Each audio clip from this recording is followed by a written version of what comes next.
Dari baunya saja sudah terasa aroma sedapnya ayam kampung yang sedang dibakar ini.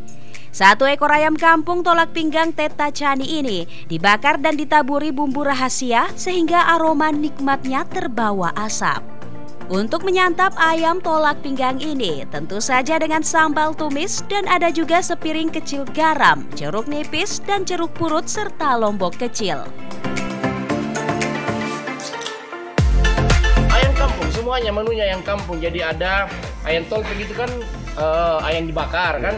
Kemudian ada ayam palu basah, ada ayam palu kaci, ada ayam palu satulu. Itu pakai buah satulu kan? Begitu. Kemudian ada paria kambu yang sangat enak. Dijamin semua ayam kampung asli.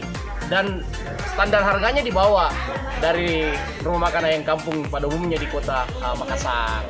Soal harga untuk satu ekor ayam kampung tolak pinggang hanya Rp65.000 saja.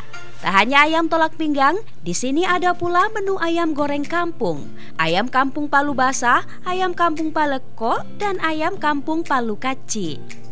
Nah, bagi Anda yang ingin mencicipi menu ayam tolak pinggang ini, Anda bisa ke Jalan Pengayoman 1, Kelurahan Masale, Kecamatan Panakukang.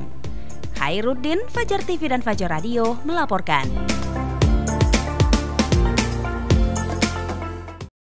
Terima kasih telah menonton. Jangan lupa subscribe dan share.